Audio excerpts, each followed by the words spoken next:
last recording, just talking and talking to myself here.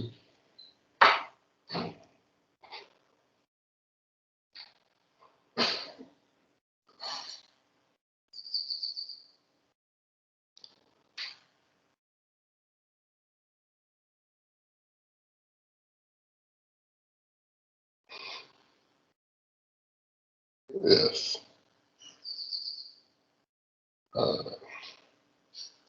So we starting on the question, right? So we were saying that the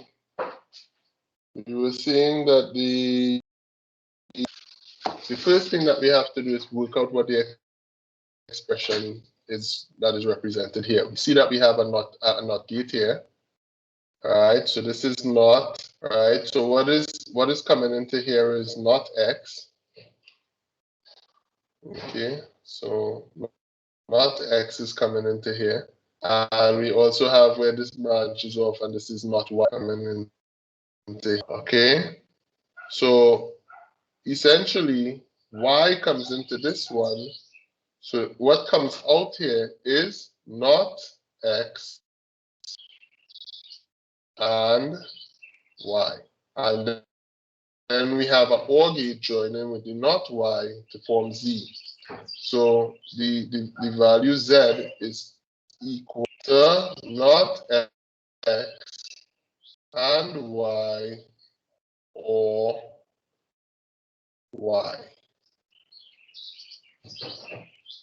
You all follow? That's what z is, right? The reason that I don't have to bracket off this, is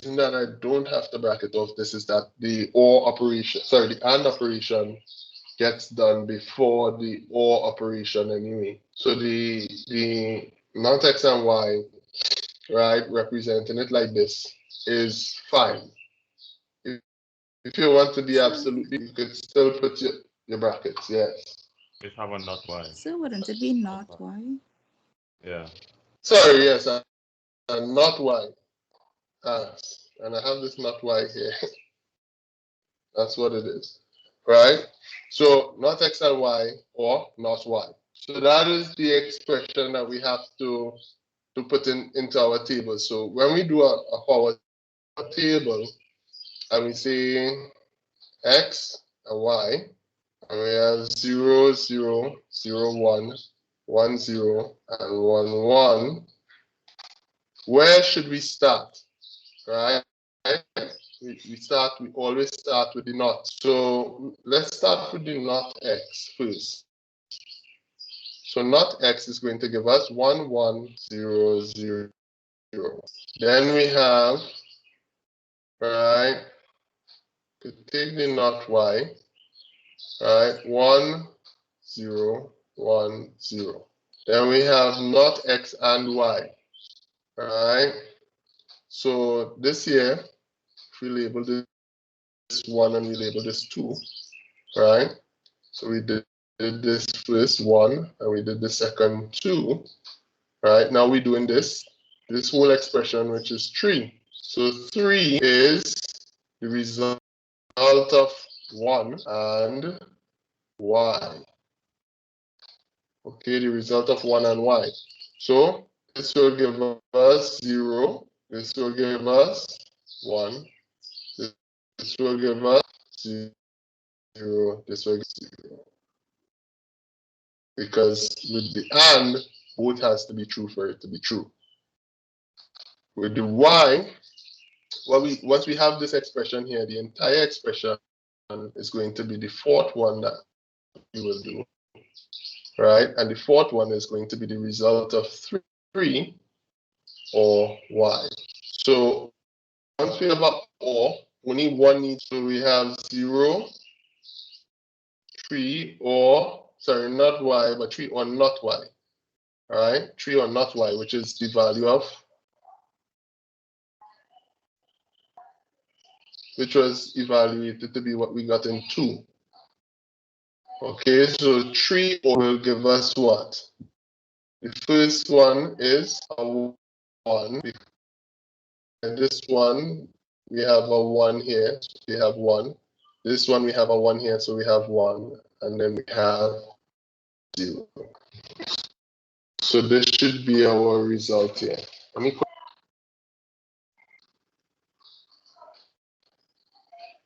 Any questions as to how we got this?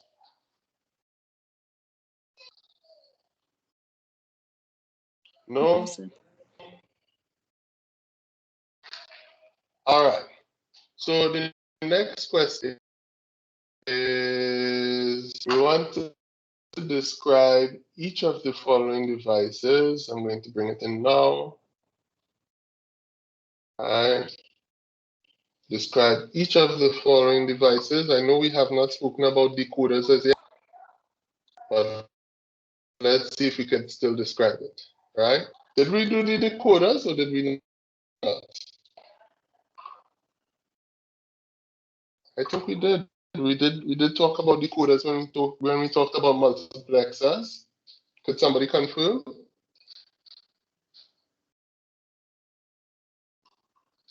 Yes, no? Yes, sir, I think so. I can't remember fully, but I believe so.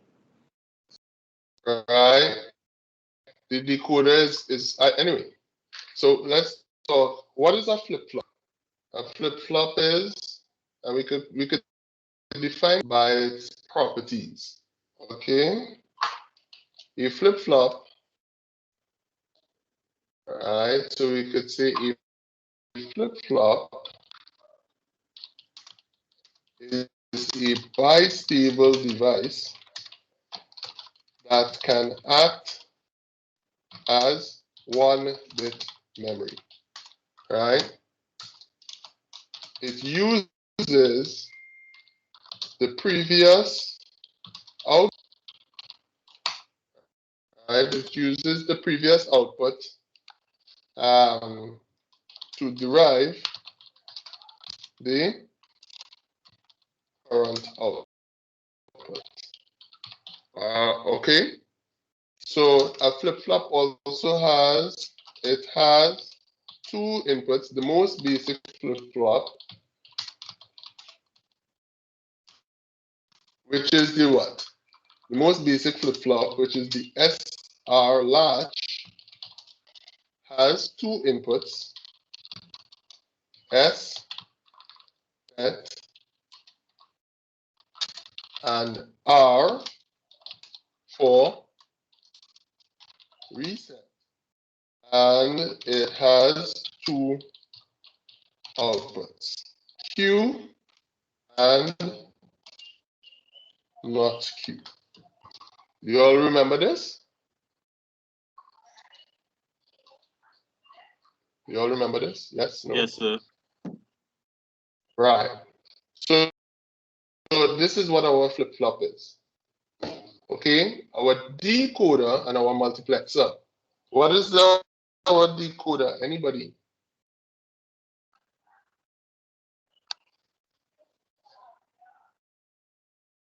A decoder is a circuit. Decoder is a circuit. Right? A decoder is a circuit that has n inputs and 2 to the power of n outputs. Right? It has 2 inputs and 2 to the power of n outputs. Depending on the input pattern,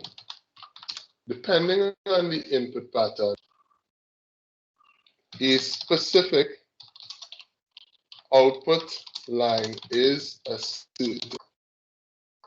Right? A specific output line is asserted. So your decoder, and this you don't have to draw for this question, but if I had a decoder with 3 input lines, 1, 2, 3, right? I0, I1, and I2, then I could have up to 8 output lines. 1, 2, 3, 4, 5, 6, 7, 8. And our truth table for our decoder looks something like this. If you have I1, sorry, undo, I1, I2, and I0, sorry, I1 and I2, I0, I1, and I2, 0, 0, 0, 0, 0, 1, 0, 1, 0, 0, 1, 1, 1, 0, 1, 0, 1, 1, 1, 0, and 1, 1, 1. That's supposed to be a 1. The output line asserted, right?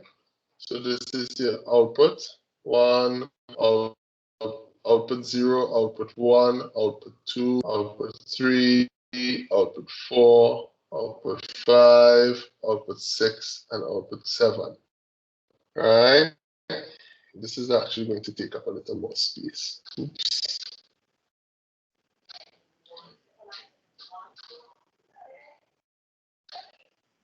Depending on the input line, you only ever asserting one output line. So you have output 0, output 1, output 2, output 3, output 4, output 5, output 6, and output 7. And so this line will be asserted here. The rest of output lines will not be asserted. For this value here, this output line will be asserted. For this output line would be asserted. And it will go down with that pattern, right?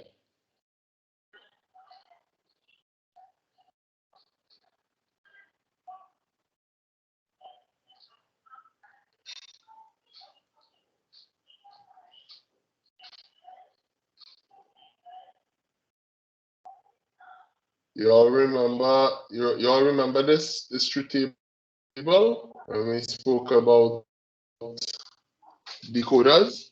So depending on the pattern that got input, only one output line is ever asserted based upon the pattern fed in from the input lines. So this could tell us a decoder could allow us to be able to manipulate addresses in memory, because now a 3-bit code could tell me which position in memory to send a signal to. Okay, so if I have an input code of 0, 1, 1, that would mean that the value at output line 3 is going to be asserted.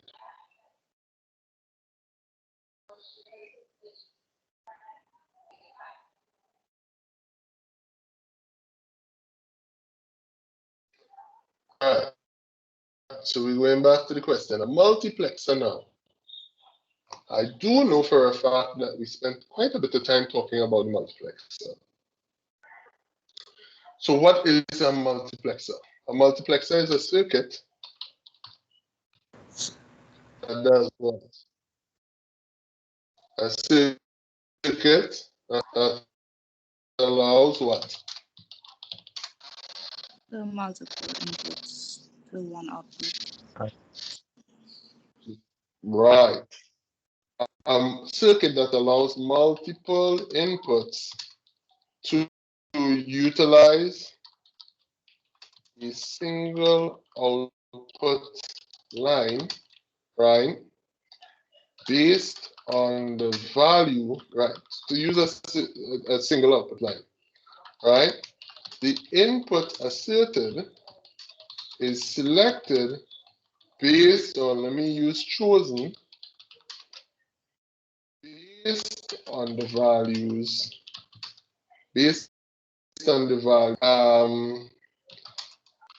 fed in to the select lines. So you have to remember to mention the select lines with your multiplexer. So your multiplexer looks like this. Your multiplexer, if we have a 4-to-1 multiplexer, it means, of course, that we would have two select lines, which would allow us to have 4 inputs. So this is S0 and S1. This is input 0, input 1, input 2, and input 3. And this here is our output line. And based upon the values of our select line, so again, if we, right, based upon the value of the select line, our output line is going to be able to allow us to send out a value, right? So S0, S1, right? 0, 0, 0, 1, 1, 0, 1, 1, right? Which input line would be asserted is going to be, again, right? So just to draw it very briefly, F would now take the value of input line 0, input line 1, input line 2, or input line 3. Okay? That's what the truth table for our multiplexer would look like. Questions, comments, grievances? None? Everybody's having fun? Okay, great. So the next question, we want to be able to, yeah.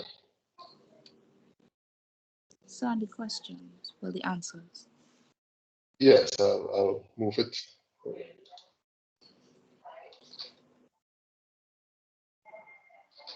You want to take a quick screenshot? Yes, I got it. All right. I will send the document to you all afterwards as well, right?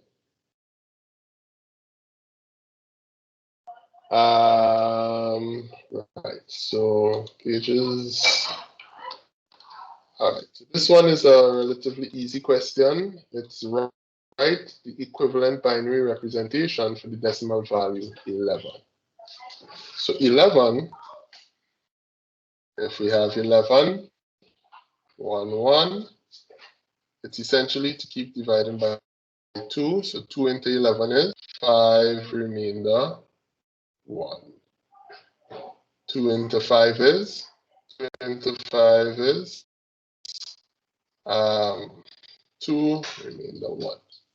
2 into 2 is 0 remainder. Sorry. 2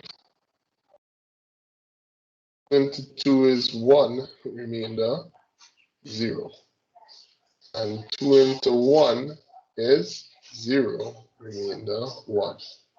So you read it upwards. You read it upwards. So the answer in this here is 1, 0, 1, 1.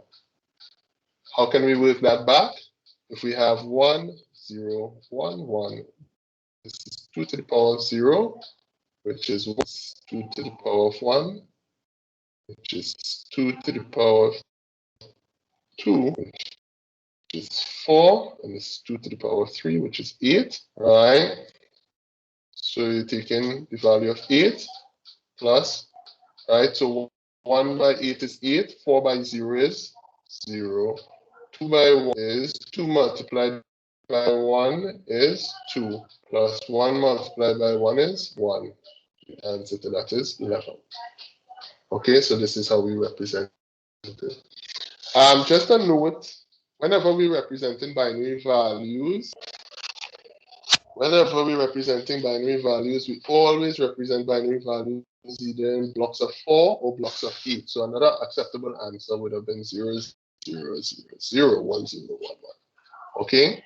But if, say, for instance, you got a number like they asked us to give a binary representation for 7, let's say they asked us for 7, 7 is 1, 1, 1.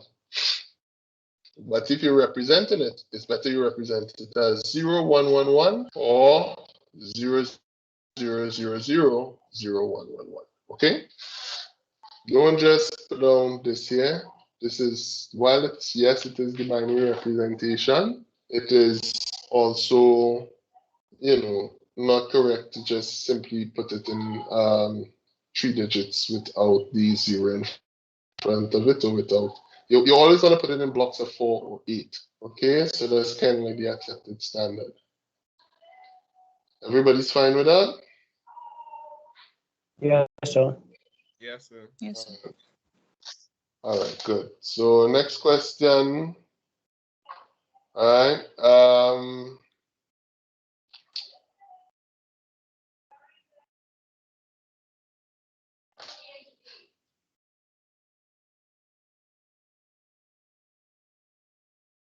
Okay.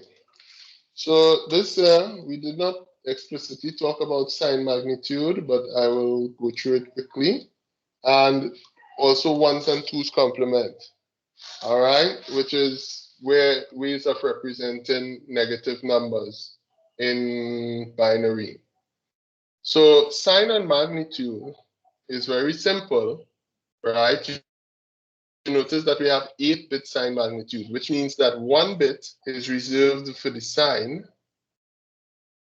and the 7 bits, so 1 bit is reserved for the sign, and 7 bits is reserved for the magnitude. So, which means that the sign is representative.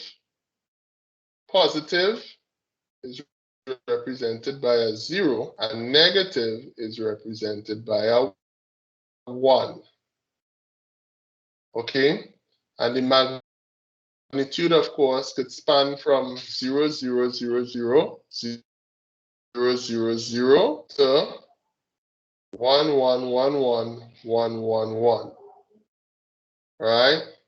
So this is the smallest value, of course, here, the smallest value being 0, and the largest value being 1, 1, 1, 1, 1, 1, 1, right, should give us a value of, I think, 127. Okay? Because if we have 1 plus 2 plus 4 plus 8, 1, 2, 4, 8, 32, 64. 1, 2, 4, 8, sorry, 16 plus 16 plus 32 plus 64, right, will give us a value of 127 as the largest amount. Okay? So the values in sign and magnitude, 8-bit sign and magnitude, could range from negative 127, right? So this would be negative 127 in sign and magnitude would be 1, 1, 1, 1, 1, 1, 1, 1. Positive 127 would be 0, 1, 1, 1, 1, 1, 1, 1. The first bit is always reserved for the sign. So if it is that we have 8-bit sign magnitude for the value minus 11, right? For the value minus 11, we know that 11 is represented as 1, 0, 1, 1. The first bit, because it's negative, should be a 1. So we have 0, 0, 0 here, right? So again, this portion here is the value that represents 11, and this bit here represents the minus. So this is how we get minus 11 here, using sign magnitude. Do you all understand? Yes, sir. Right. So now we have ones complement and twos complement. And ones complement and twos complement allows us to be able to represent binary numbers negatively. All right. So ones complement, to get to ones complement, you flip the bits. you flip the bits. Okay? And to get to 2's complement, you add 1 to 1's complement, to the 1's complement. So if it is that we had the value of 11, do not confuse using sign magnitude with 1's complement. These are two different systems. So if you had 11, you would have had as 8 bits, you would have had, so this is 11. So at 8 bits, you'd have 0, 0, 0, 0, 1, 0, 1, 1. And to get it to the 1's complement, you have to flip the bits 1, 1, 1, 1, 0, 1, 0, 0. This is the 1's complement of 11. Okay, 1, 1, 1, 1, 0, 1, 0, 0. To get to the 2's complement, you'd have to add 1 to it, 0, 0, 0, 0, right? 0, 0, 0, 0, 0, 0, 0, 1. The sum of this is going to give us the 2's complement. So this is going to be 1, 1, 1, 1. Actually, I should start from the other end, which is the better practice. Okay, even though it's not going to be affected in this instance, it's always better to start from this end. So this is 1, 0, 1, 0, 1, 1, 1, 1. So this is the 2's complement of the number. Right? 1, 1, 1, 1, 0, 1, 0, 1. So how does 2's and 1's complement work? Right? How does 2's and 1's complement work? Just to do a quick 4-bit 2's and 1's complement, let's say we had the number, we want to represent -3. Okay, -3 in terms of binary. So we represent 3. We're using 4 bits, right? So we're using 4 bits in this example, and we want to represent -3 using 1's complement and 2's complement. -3 is going to be, we take the value for 3, which is 0, 0, 1, 1. And to get to the 1's complement, you're going to minus, you're going to flip the bits. So 1, 1, 0, 0. To get to the 2's complement of -3, you add 1 to this. So you end up with 1, 0, 1, 1. Now, let's take a look. Let's take a look at why this value, right, which could otherwise be representative of positive binary values. Why is it representing -3?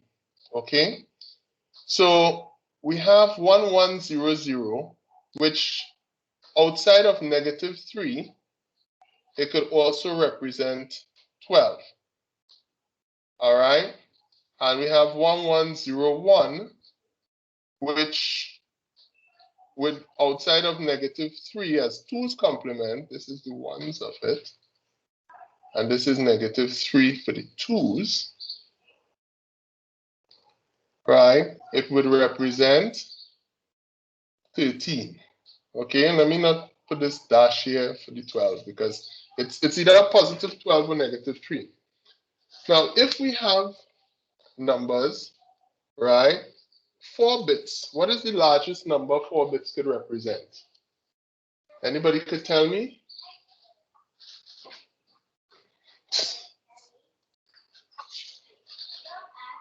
What's the largest number 4 bits could represent?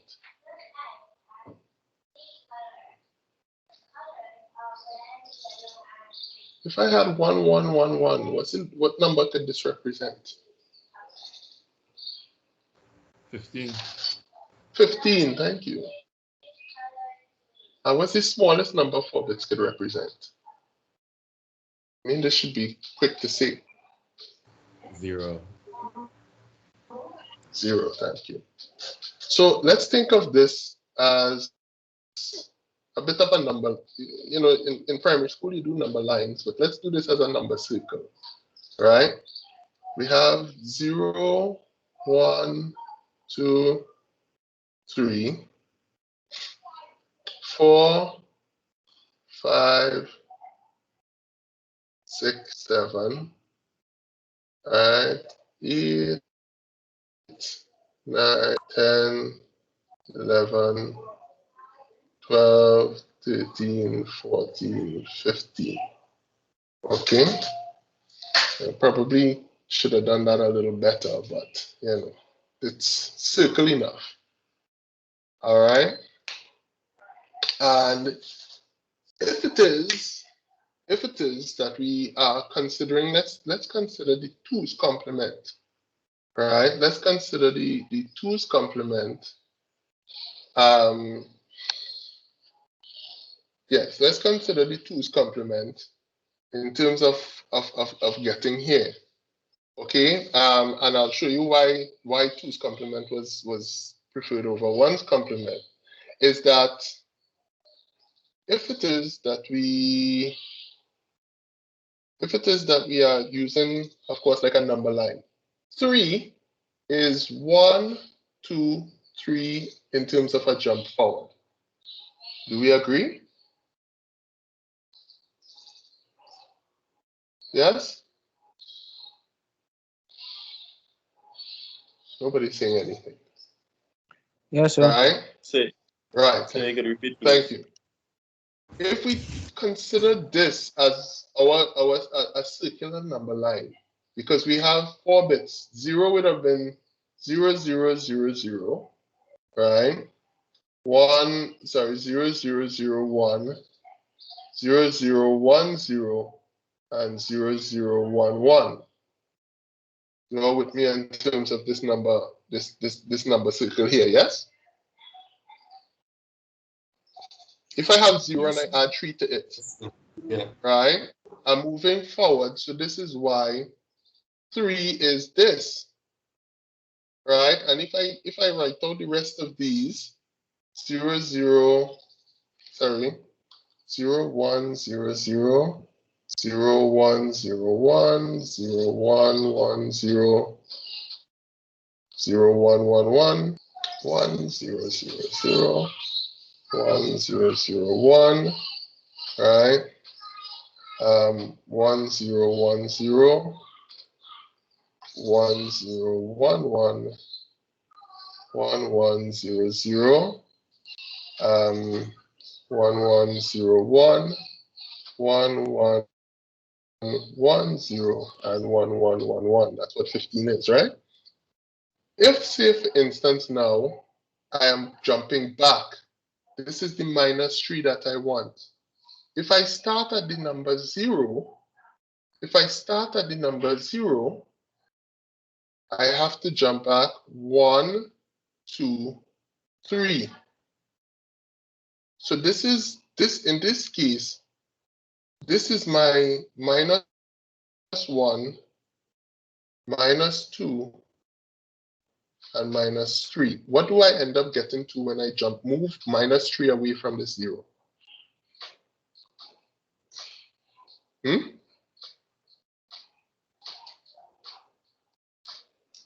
I get the number 13. Look at that. So that's why my minus 3 as 2's complement is the same as positive 13.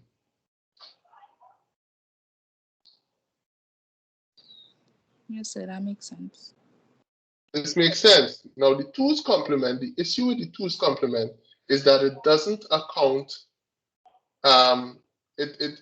You got the 12 here, and this is why we add the 1, because really and truly the 2's complement is not accounting for 0 being a unique number. Right? So the 1's complement is not accounting for 0 being a unique number. You cannot have negative 0.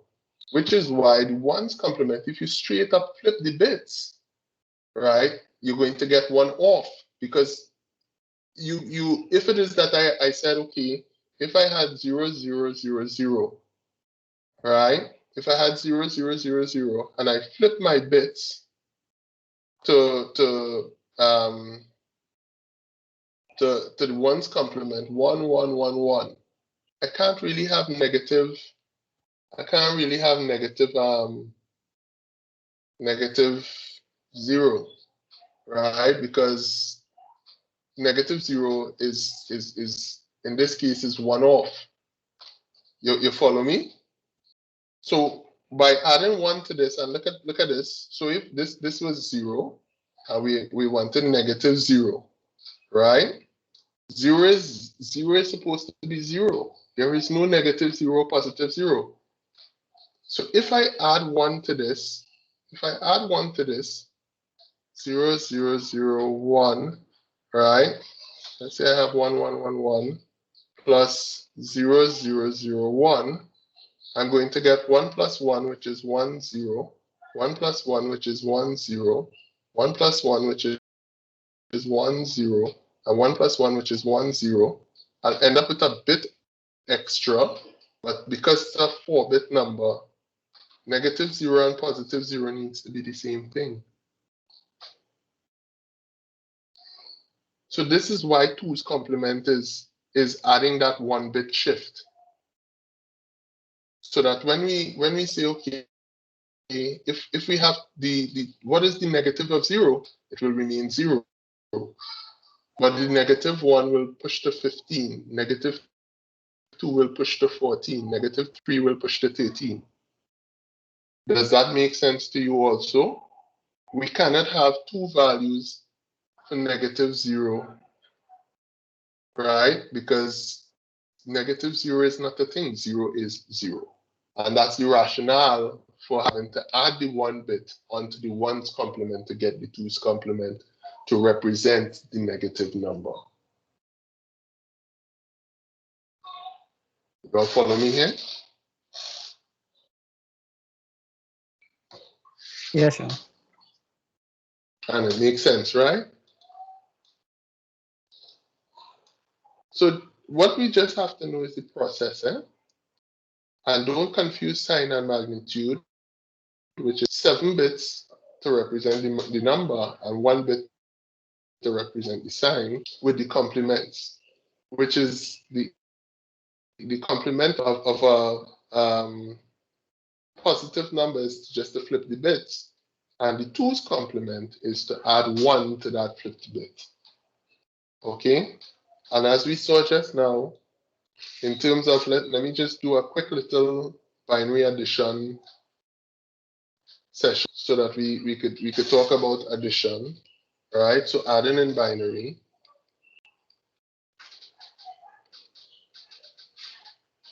If I have 2 numbers, right? Let's say I'm working in 4 bits. We're working in 4 bits. Okay? And I have 2 numbers, 0, 1, 0, 1, and 0, 1, 1, 1. And I want to add these numbers here, right? Once I add in binary, the rule is, right, 0 and 0 will, of course, give you 0, right? 1 and 1 will give you 1, 0, which means that you have to carry this bit over, right? And 0 and 1 will give you 0 and 1 will give you 1, and 1, 1 and 1 will give you 1, 1. And it makes sense, because if we look at the numbers here, 0 and 0 is 0. In normal, 0 plus 0 is equal to 0, right? 0 plus 1 is equal to 1. 1 plus 1 is equal to 2. And 1 plus 1 plus 1 is equal to 3. And if we have to represent these values in binary, this is 0, this is 1, this is 1, 0, and this is 1, 1. Okay? So let's see what happens here. 1 and 1 will give me 1 and 1 will give me 1, 0. 1 and 1 will give me 1, 0. 1 plus 1 plus 1 will give me 1, 1. 1 plus 0 will give me 1. So this number here was 5. This number here was 7. And the answer here is 12. Understood? Now let's say, for instance, we get a number bigger than could be represented in these bits. All right, let's say, for instance, we have 1, 0, 0, 1, which is 9, plus 1, 1, 0, 0, which is 12. If we have these two numbers which aren't represented, the result can't be represented in 4 bits because it's larger than 15. Let's add up. 1 and 0 is 1. 0 and 0 is 0. 0 and 1 is 0 and 1 is 1. 1 and 1 is, right, 1, 0, which give us here. This here is called an overflow.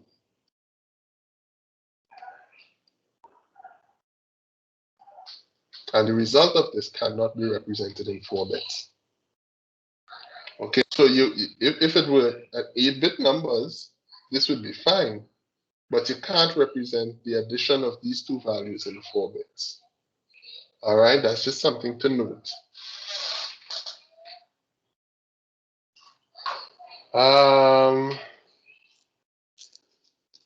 Right, so we could finish off with a nice, easy question, something that you guys will answer because I've been talking whole class, and once we answer this question, we'll call it a day.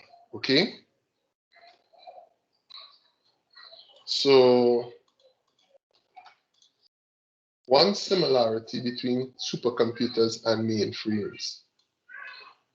Anybody? What is the similarity between a supercomputer and a mainframe computer?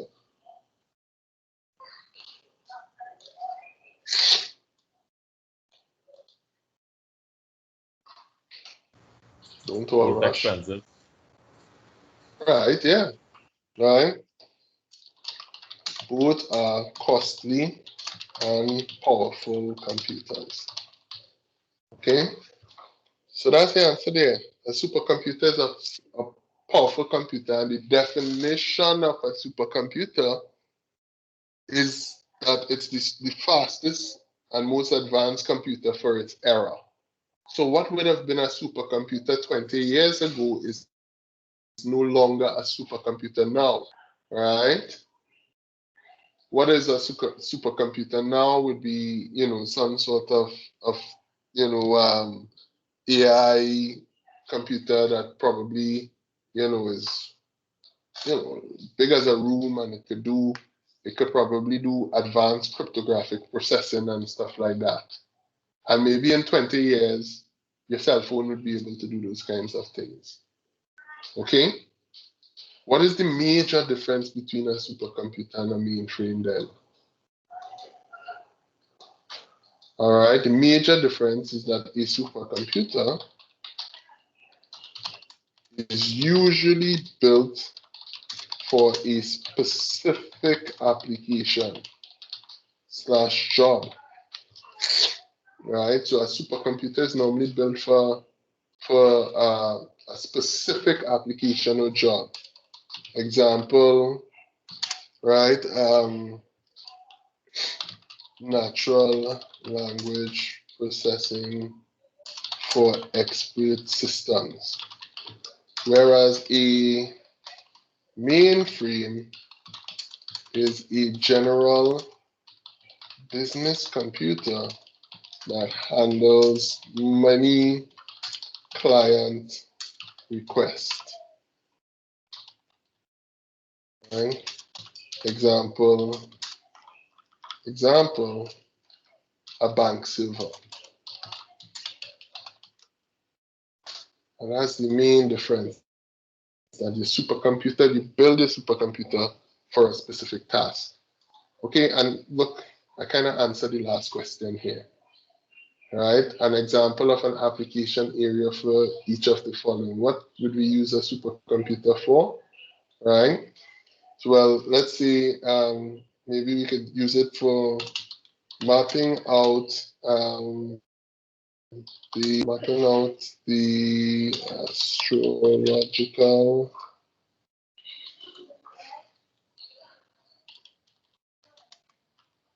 astrological systems with data taken from satellite.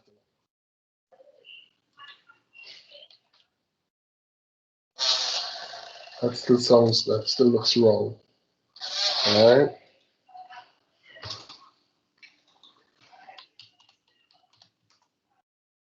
All right. SATELLITES. Okay, I had it right the first time. All right. And mainframes, what do mainframes do? Right? Mainframes are computers. Right? We could go back with the same example, or we could use something like travel booking servers, which collect information from various travel agents to reserve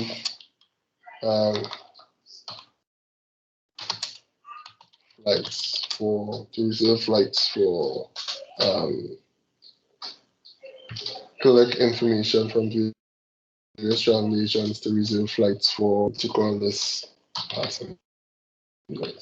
Okay, so our mainframe would be something like that. Any questions, folks?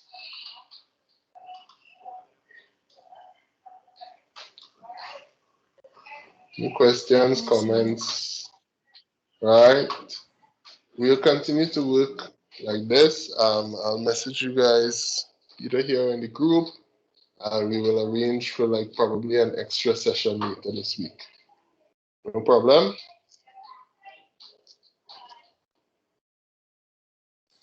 Yes, sir. No problem. All right. Okay. So that's it for us for today. I'm stopping the recording now.